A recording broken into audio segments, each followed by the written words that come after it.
Assalamualaikum warahmatullahi wabarakatuh. Selamat pagi semuanya anak-anak.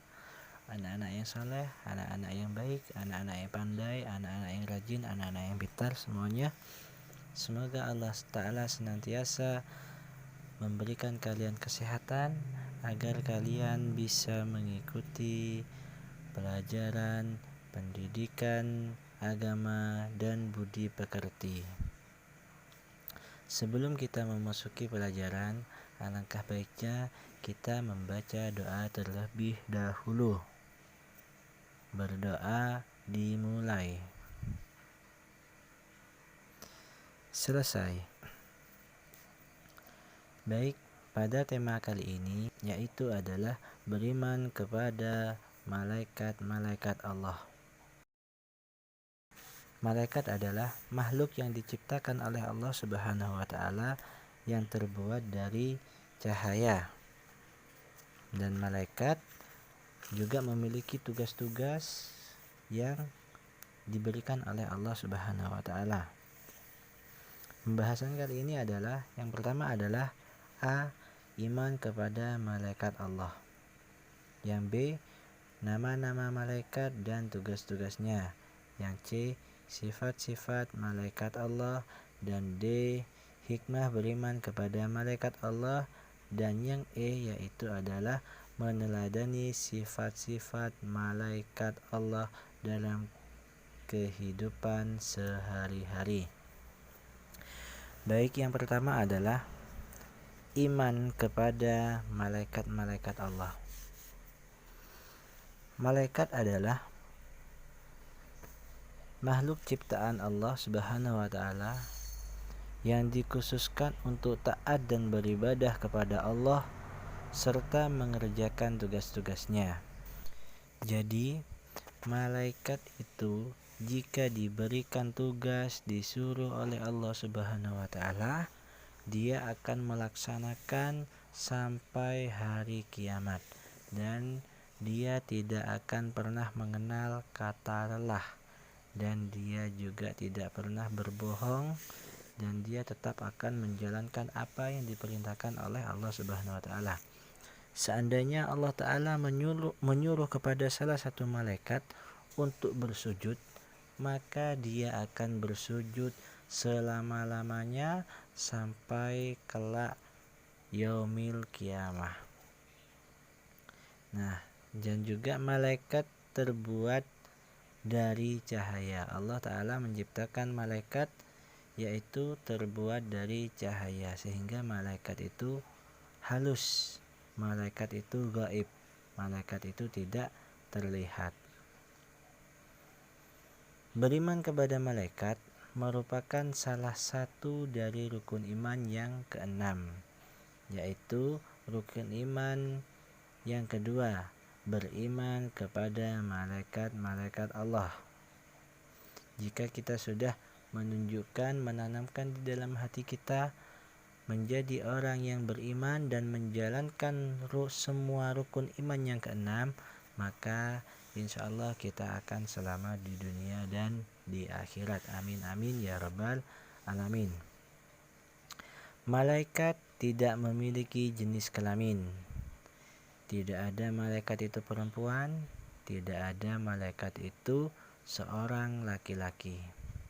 Namun malaikat bisa menyerupai apa saja, bisa berbentuk apa saja.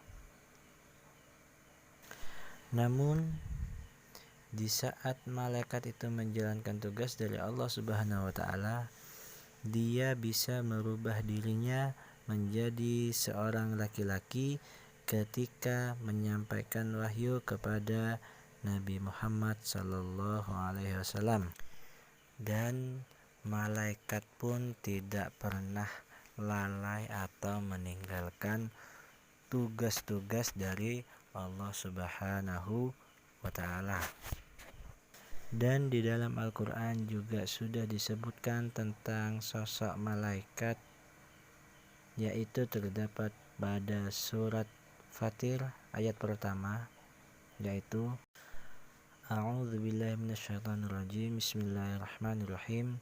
Alhamdulillahi fatiris samawati wal ard ja'ilil malaikati rusula uli ajnihatin mathna wa thulatha wa ruba' yazidu fil khalqi ma yasha' innallaha ala kulli syai'in qadir. Shadaqallahul azim. Yang artinya adalah segala puji bagi Allah, pencipta langit dan bumi, yang menjadikan malaikat sebagai utusan untuk mengurus berbagai macam urusan, yang mempunyai sayap masing-masing, ada yang 2, 3, dan 4. Allah menambahkan pada ciptaannya apa yang dikehendakinya. Sesungguhnya Allah Maha Kuasa atas segala sesuatu. Al-Quran Surat Fatir ayat 1. Nama-nama malaikat dan tugas-tugasnya.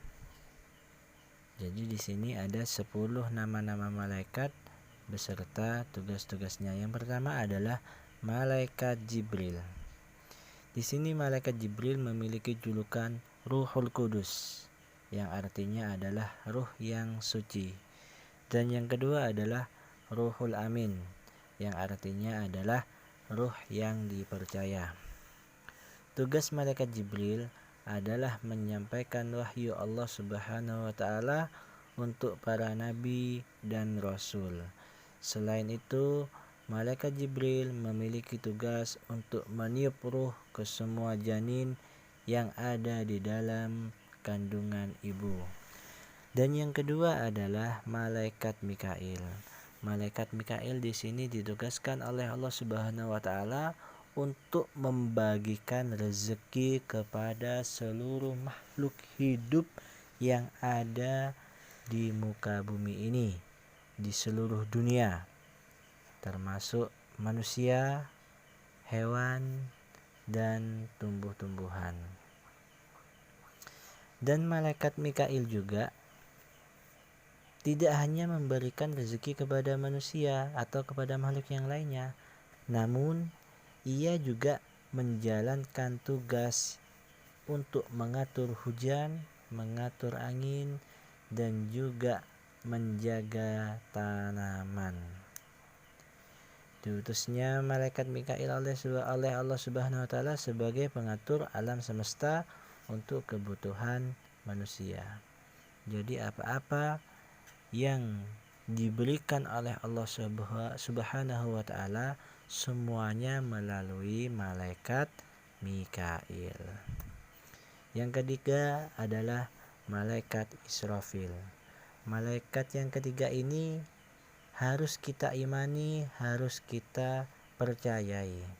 Karena malaikat yang ketiga ini, malaikat Israfil, yaitu memiliki tugas utama untuk meniupkan sangkakala pada hari kiamat nanti. Dan sangkakala itu termasuk ada yang mengatakan sejenis trompet, di mana Allah Ta'ala akan menyuruh malaikat Israfil untuk meniup sangkakala tersebut di saat hari kiamat. Dan di saat hari itu juga Allah menyuruh malaikat Israfil untuk meniup sangkakala. Maka saat itu hari kiamat tiba, yang membuat semua makhluk hidup yang ada di muka bumi ini, yang ada di langit, yang semuanya bernyawa akan mati. Setelah tiupan sangkakala yang pertama, semuanya sudah pada mati berhamburan. Tidak ada satupun yang tersisa, semuanya hancur, termasuk langit dan bumi beserta isinya semuanya hancur. Setelah tiupan sangkakala yang pertama, Allah Ta'ala akan menghidupkan malaikat Israfil. Dan Allah Subhanahu wa Ta'ala menyuruh malaikat Israfil untuk meniup trompet yang kedua. Nah, tiupan yang kedua ini adalah untuk membangkitkan semua makhluk hidup yang mati. Nah, di sini barulah dikatakan dengan hari kebangkitan. Jadi semua manusia setelah dihancurkan, dimatikan, lalu dihidupkan kembali, yaitu yang disebut dengan hari kebangkitan. Yang keempat adalah malaikat Israel. Malaikat Israel memiliki tugas untuk mencabut nyawa seluruh makhluk hidup yang ada di muka bumi ini. Tidak ada salah satu pun yang akan terlewati oleh takdir untuk meninggal jika memang sudah sampai pada waktunya. Allah Ta'ala sudah menentukan nasib baik buruknya manusia, rezeki dan kematiannya manusia sudah ditentukan oleh Allah Ta'ala sejak sebelum manusia itu terlahir di bumi. Maka malaikat Israel akan mendatangi makhluk atau manusia atau hewan-hewan tersebut untuk dicabut nyawanya. Dan malaikat Israel ini juga bisa dibilang menjadi malaikat yang namanya sangat terkenal, yaitu malaikat maut. Malaikat Israel ini akan mencabut nyawa setiap orang yang beriman dengan secara baik dan halus, penuh senyuman, agar orang yang beriman tersebut tidak merasakan sakit saat nyawanya dikeluarkan dari dalam tubuhnya. Ada yang juga yang mengatakan sakitnya keluar nyawa dari tubuh manusia itu lebih sakit daripada kulit kita yang dikelupas dari tubuh kita. Kita bayangkan saja bagaimana kalau kulit kita lepas, kita kupas dari tubuh kita, betapa sakitnya, betapa pedihnya. Nah, bahkan ada yang mengatakan seperti itu. Jadi jika malaikat maut tadi mencabut nyawa manusia, itu lebih sakit daripada kulit kita yang kita lepas sendiri dari tubuh kita. Nah, maka dari itu bagi orang-orang yang beriman, orang-orang yang soleh dan juga takwa kepada Allah Subhanahu wa Ta'ala, malaikat Israel memberikan senyuman kepada orang-orang tersebut agar orang tersebut tidak merasakan sakit di saat dicabut nyawanya. Dan juga sebaliknya, malaikat Israel akan mencabut nyawa orang-orang yang tidak beriman, seperti orang-orang yang suka bermaksiat, orang-orang yang durhaka kepada Allah Subhanahu wa Ta'ala, dan juga durhaka kepada sesama manusia, utamanya kepada kedua orang tua. Dia akan mencabut nyawanya dengan kasar, dan dia juga menampakkan raut wajah yang sangat mengerikan, sehingga tidak ada ampun lagi bagi dia dan tidak ada kata maaf dari dia, maksudnya dari malaikat Israel. Yang kelima adalah malaikat Raqib. Tugas dari malaikat ini adalah mencatat amal kebaikan manusia. Jadi sekecil apapun kebaikan manusia, semuanya akan tercatat oleh malaikat Raqib. Jadi marilah kita sering-sering melakukan kebaikan, salinglah membantu sesama manusia, sesama teman, dan juga sesama tetangga, agar kita kelak mendapatkan catatan-catatan amal kebaikan dari malaikat raqib, yang nantinya amal kebaikan tersebut akan mendorong kita, akan menggiring kita untuk masuk ke dalam surga. Amin amin ya rabbal alamin. Dan yang keenam adalah malaikat atid. Nah, malaikat atid ini adalah kebalikan dari malaikat raqib. Malaikat atid ini adalah mencatat amal keburukan manusia.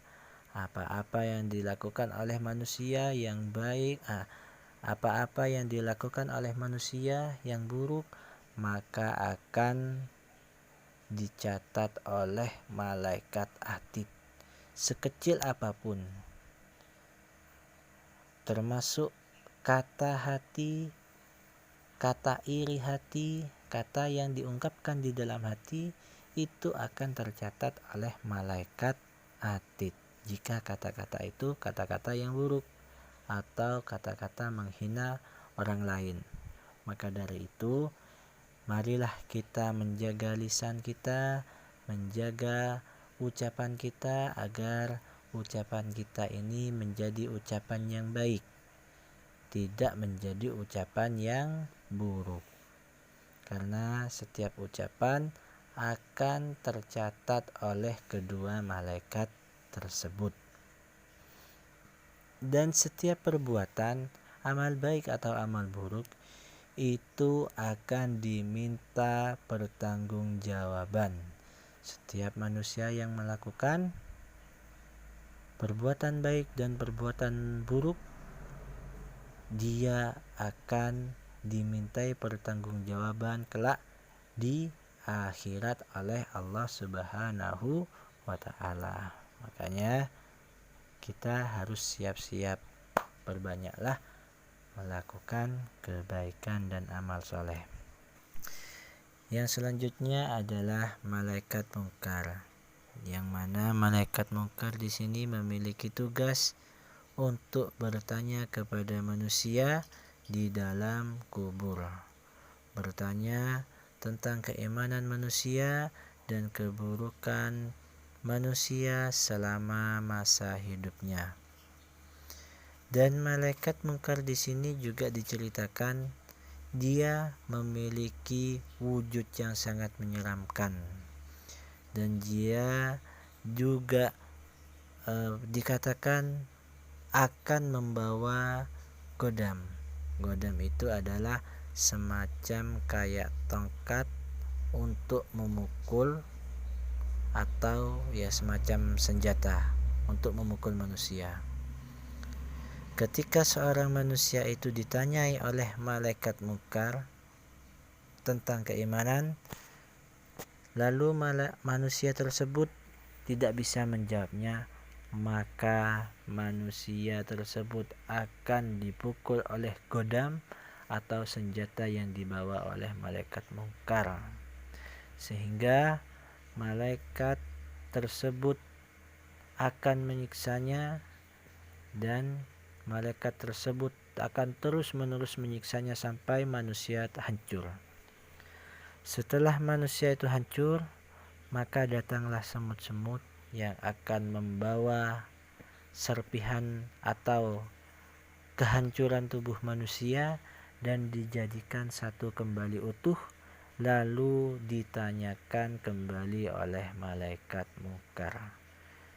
Terus menerus sampai pada hari kiamat, manusia itu akan mengalami siksaan dari malaikat mungkar jika ia memiliki keburukan atau perilaku yang tidak baik selama hidup di dunia. Dan yang selanjutnya adalah malaikat nakir. Di sini juga diceritakan malaikat nakir akan mendatangi manusia yang sudah meninggal, yang ada di dalam kubur, mendatangi manusia-manusia yang berbuat amal baik, amal soleh selama hidupnya. Diceritakan juga malaikat nakir memiliki wujud yang sangat indah, yang sangat bagus, beda dengan malaikat mungkar. Kalau malaikat mungkar memiliki wujud yang sangat menyeramkan dan sangat mengerikan. Orang-orang semua akan merasa ketakutan. Akan tetapi kalau malaikat nakir di sini adalah sosok wujudnya ia bagus, indah untuk dipandang. Dan diceritakan juga orang yang sudah didatangi oleh malaikat nakir, maka dia sudah terjamin untuk masuk surga. Semoga kita, amal perbuatan kita semuanya diterima oleh Allah Ta'ala sehingga kita bisa bertemu dengan malaikat nakir. Amin amin ya rabbal alamin. Yang selanjutnya adalah malaikat Malik. Malaikat Malik ini adalah malaikat yang ke-9, yaitu malaikat penjaga pintu neraka. Malaikat ini tidak pernah senyum sekalipun kecuali di saat dia bertemu dengan Rasulullah Shallallahu Alaihi Wasallam.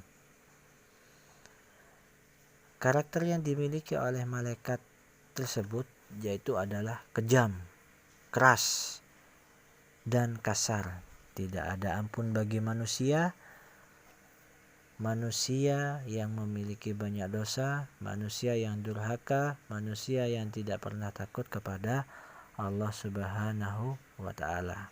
Dan juga malaikat Malik ini memiliki wajah yang sangat mengerikan. Dan malaikat Malik ini adalah penjaga pintu neraka, di mana neraka di sini juga disebutkan adalah sebuah jurang yang memiliki di dalamnya bermacam-macam hewan buas yang akan menelan manusia. Dan juga di dalam jurang ini banyak kobaran api yang akan menghanguskan manusia. Dan neraka ini adalah tempat bagi orang-orang yang selama hidupnya berbuat buruk, berbuat maksiat, dan tidak pernah beriman kepada Allah Subhanahu wa Ta'ala. Nah, maka dari itu semoga kita semuanya dilindungi dan dijauhkan dari perbuatan yang tidak baik atau perbuatan baik, agar kita tidak pernah bertemu dengan malaikat Malik atau bertemu dengan yang namanya jurang, yaitu neraka. Yang selanjutnya adalah yang terakhir, malaikat Ridwan. Malaikat Ridwan di sini adalah kebalikan dari malaikat Malik. Malaikat Ridwan di sini memiliki wajah yang sangat indah dan juga murah senyum. Artinya malaikat Ridwan di sini adalah tempat bagi orang-orang yang soleh, orang-orang yang beriman kepada Allah Subhanahu wa Ta'ala, yaitu adalah surga. Dan surga sendiri juga digambarkan untuk orang-orang yang beriman. Dan juga di dalam surga sudah terpenuhi apa yang diinginkan manusia selama di dunia. Hal-hal yang baik, hal-hal yang bagus, indah yang pernah kita dipandang di dunia tidak ada apa-apanya dibandingkan keindahan yang ada di dalam surga. Dan juga barang siapa yang sudah beriman kepada Allah Subhanahu wa Ta'ala, maka malaikat Ridwan akan membukakan pintu untuknya, untuk dia yang sudah bertakwa dan beriman kepada Allah Subhanahu wa Ta'ala, selama hidup di dunia, sehingga dia bisa menikmati apa yang sudah dilakukan selama di dunia, yaitu menikmati isi-isi yang ada di dalam surga. Dan juga surga diceritakan semuanya terbuat dari emas, indah, dan juga disediakan ada apa-apa yang kita inginkan itu langsung datang. Misalkan kita menginginkan sesuatu, maka apa yang kita inginkan akan datang, akan muncul dengan sendirinya. Dan juga apa keinginan kita, apa saja sudah, itu akan kita capai, kita dapati di dalam surga bagi orang yang beriman, yang berbuat amal soleh, amal baik selama hidup di dunia. Maka dari itu, marilah kita berbuat baik, berbuat amal soleh, berbuat apa yang diridhoi oleh Allah Subhanahu wa taala, agar kita kelak mendapatkan surga dari Allah Subhanahu wa taala. Nah, cukup sekian dulu untuk materi kali ini. Semoga mendapatkan ilmu yang bermanfaat, ilmu yang barokah fid din wa dunya wal akhirah. Saya akhiri, wabillahi taufiqul hidayah. Assalamualaikum warahmatullahi wabarakatuh.